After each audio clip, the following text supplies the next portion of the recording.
Hey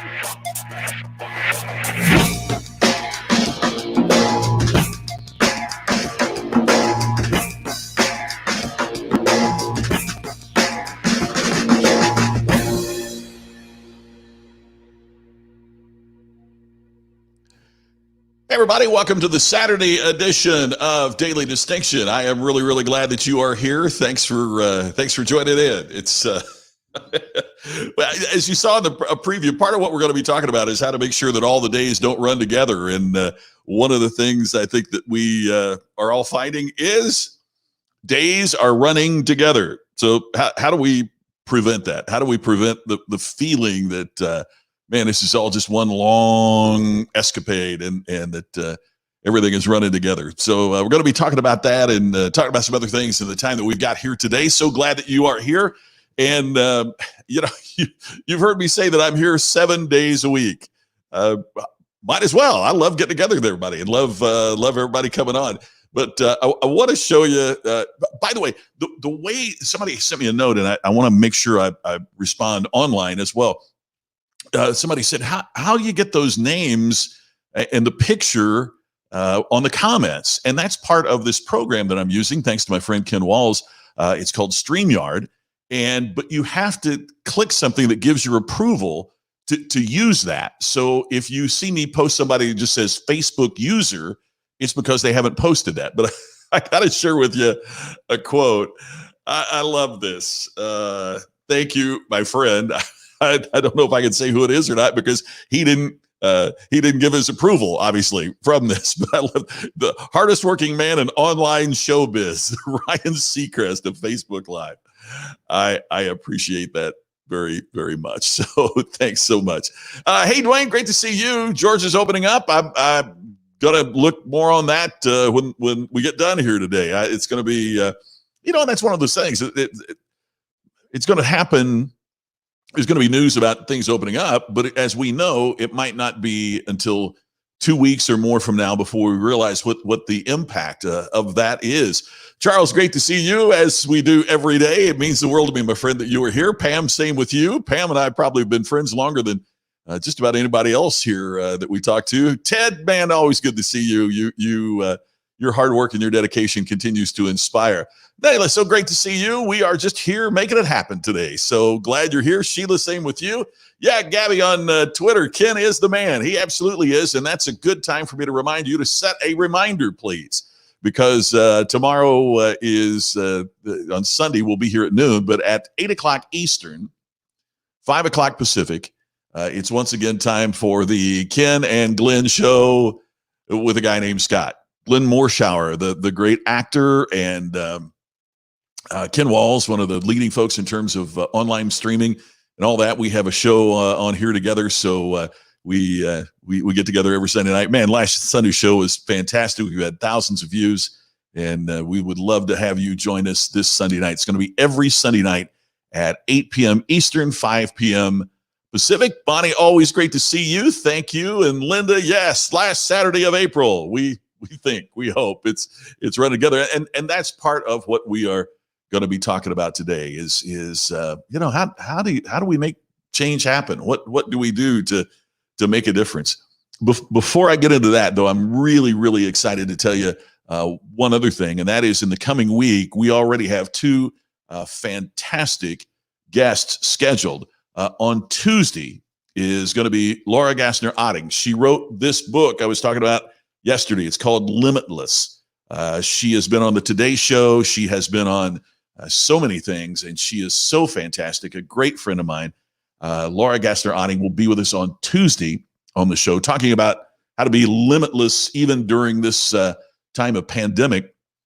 I want to read you just one paragraph from her book real quickly. She says, I was 22 years old when I walked into the White House.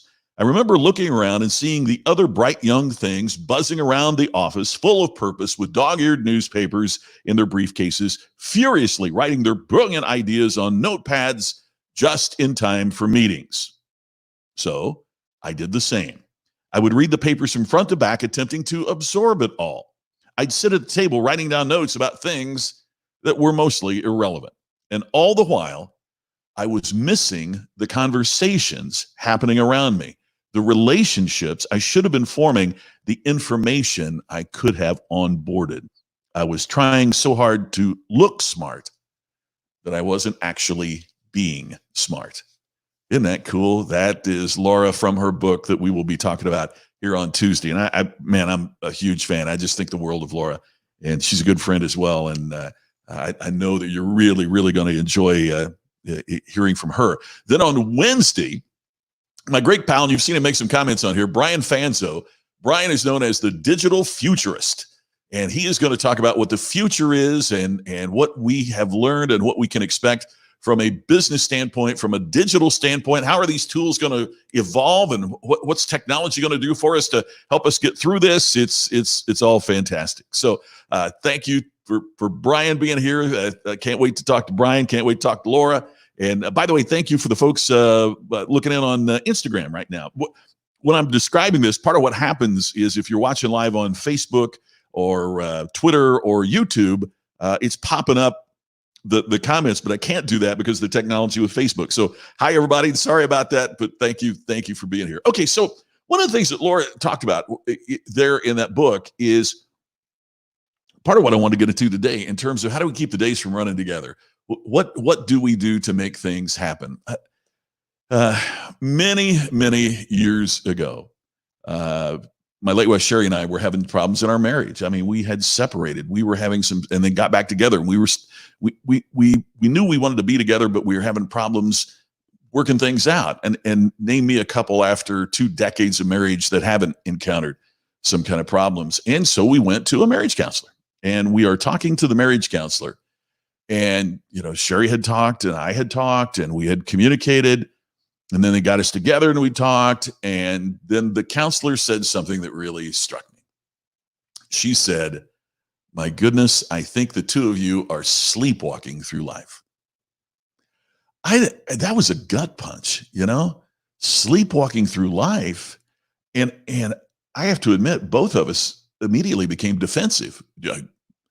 Sherry had attained this good position in the company where she worked for, and I was building my career as an author and a speaker, and we were so busy, and we talked about how busy that we were and all the things that we were going 100 miles an hour. What do you mean we're sleepwalking? Look how active we are. And she said, but one day just runs into another. There's no distinction between what's happening now and what's happening later and it's all just running together. It's just sleepwalking. You're sleepwalking at a fast pace, but you're not really savoring. And I have to admit, I've done it again since then. I have had challenges like that in my past, and I'll bet you are in yours. And I would be willing to wager that it might be happening right now, because as we go through these things, right, as we go through this shelter in place, as we go through this quarantine, as we deal with this pandemic, man, I joke about it here every day. It's March 97th, it's April 48th, it's whatever, right? It's become a common joke because we are feeling all the days running together. What is today? Oh, it doesn't. Have you said in your house, it doesn't feel like a Saturday? It doesn't feel like a Sunday. Have you said that? Because as a guy, for me, Sundays are the days that, I watch my favorite football team, or you watch the final round of the Masters, or, the big sporting events are typically saved for Sunday, IndyCar racing, or, whatever, Saturday night or Sunday. And it's like the days all run together. So my question for you is, are you sleepwalking through life? Here's my favorite teacher commenting from back home in Crothersville, Indiana. And Carol, as always, you have nailed it. Carol says, "I've always been a list maker. Now I make 2 and 3 lists a day. Love checking jobs off." Gosh, Carol, it's so great to hear. It's still hard for me to call you Carol, by the way. I don't care how old you get. Your teachers, she's still Mrs. Oddie, but she's told me I have to call her Carol. So, and Carol, you get at the heart of what I'm going to suggest to everybody. And that is the most high-tech tool that is required to get you past this sleepwalking feeling is a 3x5 inch note card. It might be a 3x5 inch note card, it might be Post-it notes, whatever it is. What you do is you can't really see it there, but to make certain that each day begins with your list of things you want to accomplish. Now, that might be as simple as cleaning out a closet. It might be as complex as writing the first 5 pages of a book. But whatever it is, it begins with something so simple and so basic. You write down 3 things. I'm picking that number out of the air. It might be 5 for you. It might be one major thing for you, whatever that might be. If you're cleaning out the garage, that's a whole, that may be a 3-day project, right? Whatever it is, but you write it down. And I don't know why this works. I am not a psychiatrist. I am not a psychologist. I don't know specifically why it works, but I know that it does work. There is something therapeutic about taking a big old pen. That's not really a big old pen, but it's a red pen, and marking out what you've accomplished. Because as you draw that line through something that you have accomplished, as something you have done, something you have gotten through, there is something that prevents that feeling of sleepwalking through life, that feeling of constant activity and minimal achievement. That becomes part of our problem, the constant activity and minimal achievement. So the one thing that I would suggest is that you just begin by writing a couple of things down. Now, it goes back to something we've talked about here before. It's a quote from the late, great Jim Rohn that you hear me talk about so much. That which is easy to do is also easy not to do, which is why most people don't do it. It's easy to write down a couple, 3 things I'm going to do today.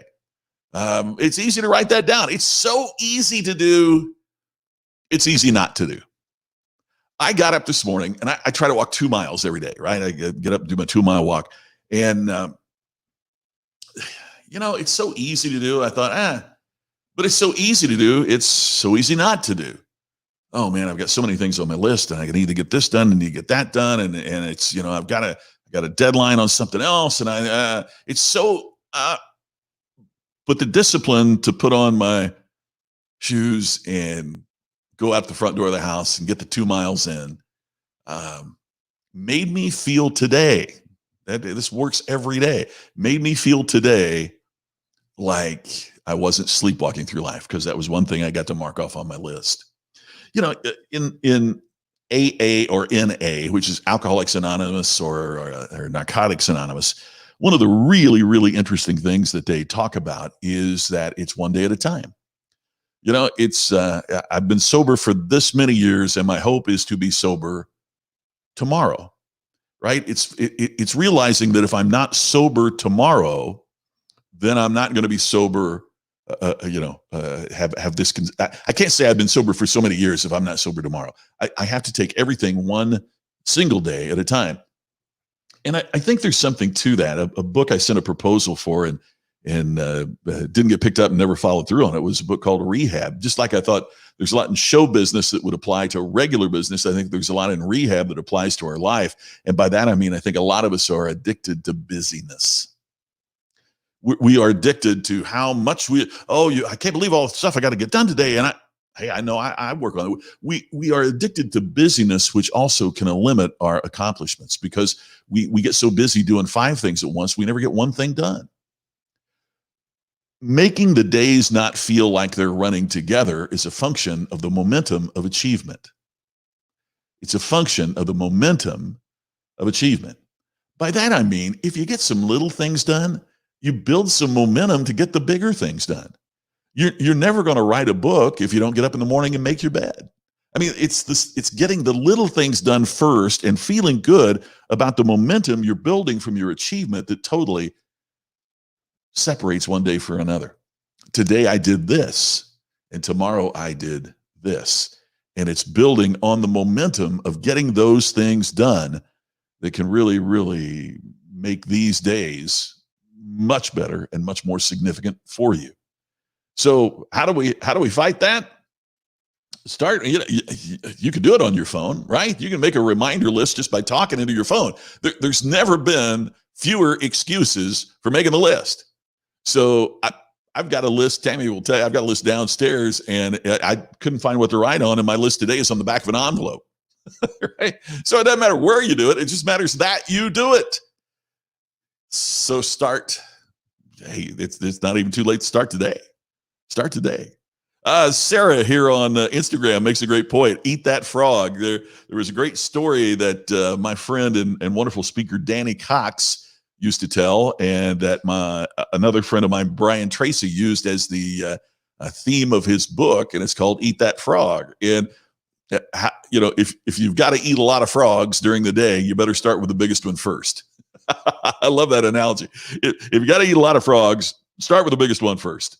And so what are you starting with during the day to get things going and to get things started? So that's how we separate our days, is through the accomplishment that we achieve during every single day of this process. And you can't tell me there isn't something in your life right now that you don't need to do. Yeah, there's something you need to do. I promise you that. Hey, let's catch up on a couple of things. Yeah, Charles, happy Groundhog Day. One more day, right? They seem like one another unless we divide them up like we're talking about. Lisa, great to see you. I'm so glad to hear from you. Yeah, sign you somebody else from Crothersville. She is still Mrs. Oddie, and so does she's the best. You are exactly right. She's gotten on me a couple times about, no, now I'm Carol. You're old enough, you can call me by my name. But it's so hard. Gabby, yeah, I appreciate that, Gabby. You see the need for a list, and we do. I mean, the days all tend to run together when we don't have anything of accomplishment to separate Friday from Saturday. So find that thing that you can do. Lisa makes a great point here. We fight for check marks at work, right? Absolutely. So, and isn't it funny? Isn't it funny that 12 years, and if you're a younger viewer, you will just think this sounds the stupidest thing you've ever heard in your life. But it is so funny to me how the 12 years between, I don't know, let's say 32 and 44 go just like that. I mean, it's, you look around and go, oh my gosh, when did this happen? But the 12 years between when you enter school as a first grader and you graduate, man, those 12 years seem like an eternity. Why is that? Well, I think part of it is the recognition of life and things that happen as we age. But I think another part is that as we are going through school, there are demarcation lines. Today, you're in the first grade. Now you're in the second grade, and you get report cards every 6 weeks, and you get homework assignments every day.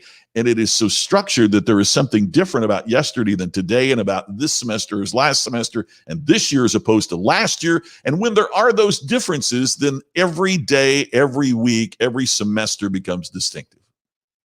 And then we get out in the world, and life just seems to be on this fast treadmill, this fast continuum.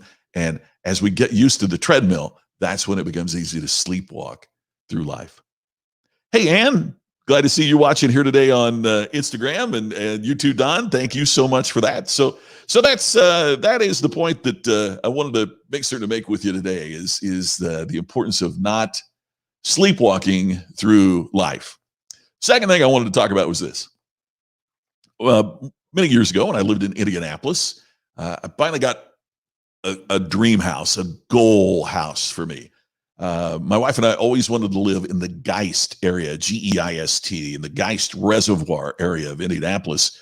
There is this huge man-made reservoir there. It's the drinking water basically for Indianapolis, but it's this huge man-made reservoir there.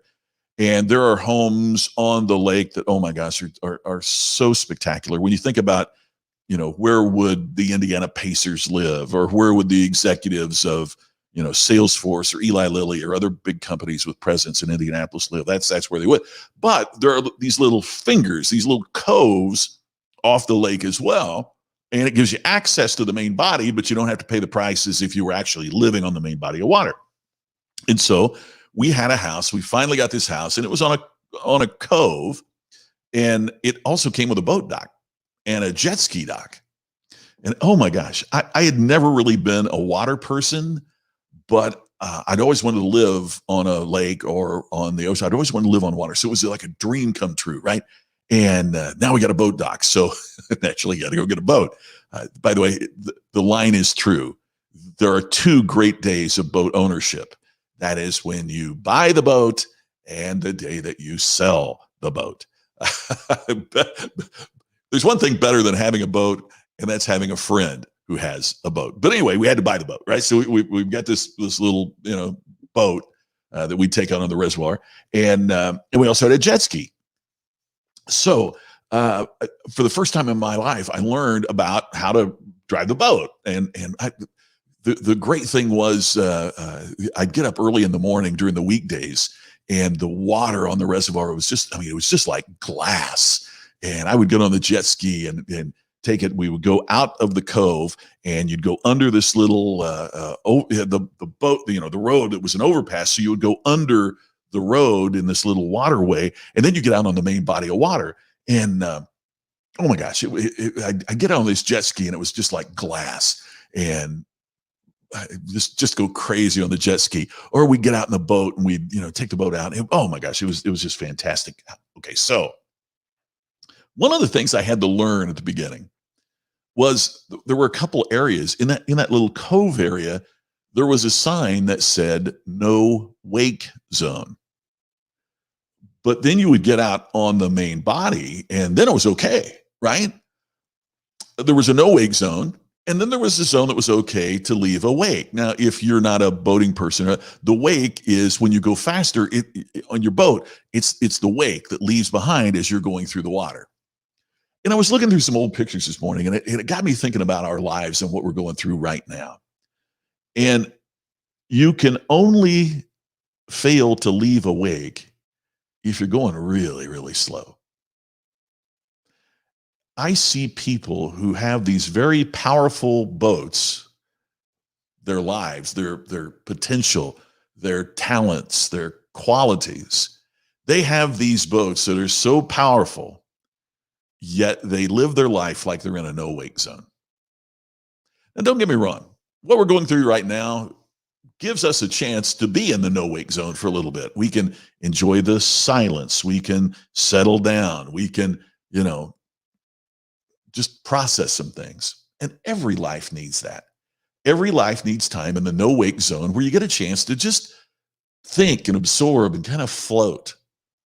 But you can't spend all of your life there. You have to use the boat to create the wake.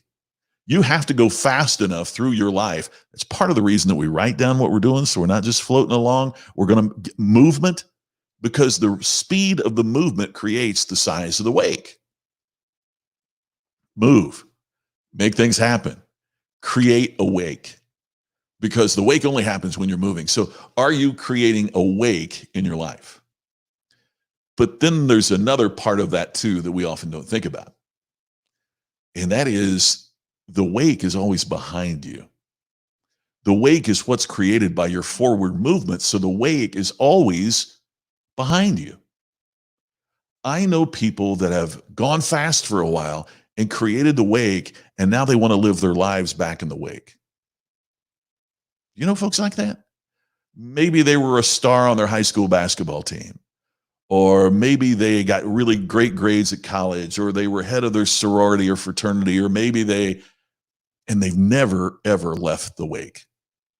And the problem is the wake's really, really going during the movement, but the wake dissipates, and eventually you're left just floating again in a no wake zone, thinking that you're still basking in the wake you've created. We have to have movement in our lives. Certainly there are times, as I said, that we need to be in that no wake zone where we're floating along and we're thinking and we are enjoying.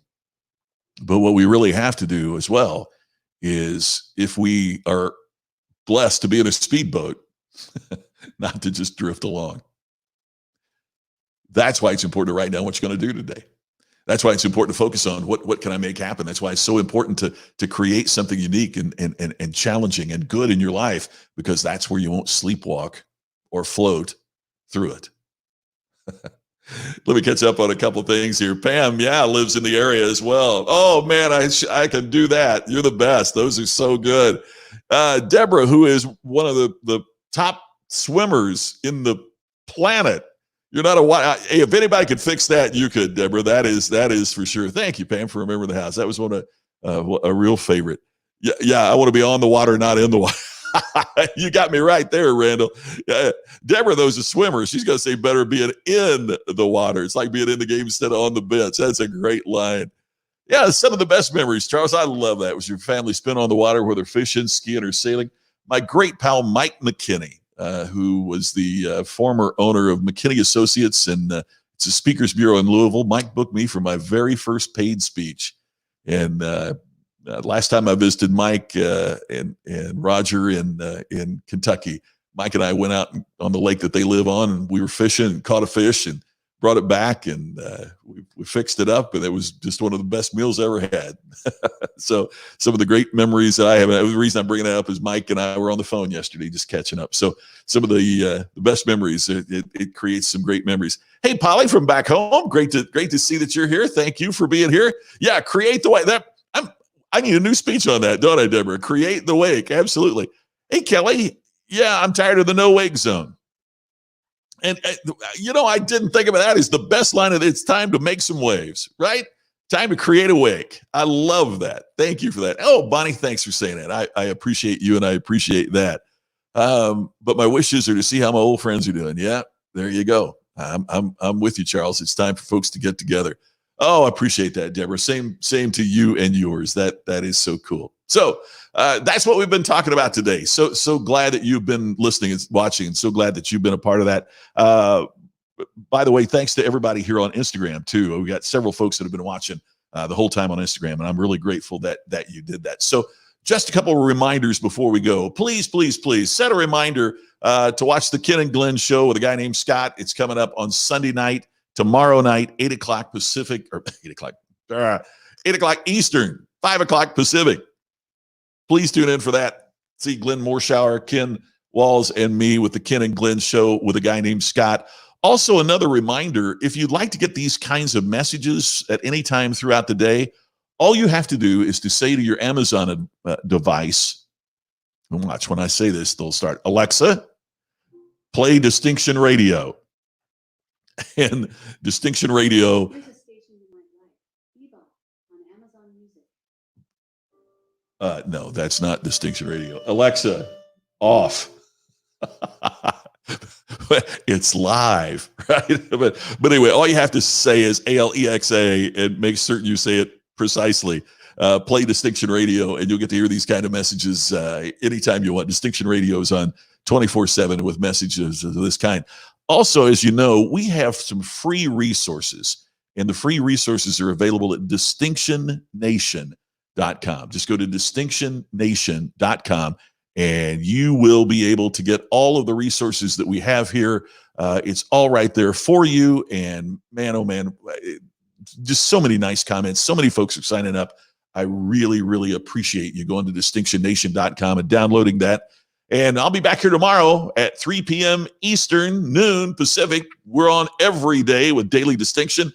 And don't forget that coming up next week, Tuesday, is Laura Gassner-Otting of the book Limitless. Brian Fanzo, the Digital Futurist, is here on Wednesday. We've got some great guests that are coming up. So thank you for being a part of the show. Thank you for watching as you do all the time. It really, really makes me feel so good that you're doing that. And the show is growing. Thank you for sharing.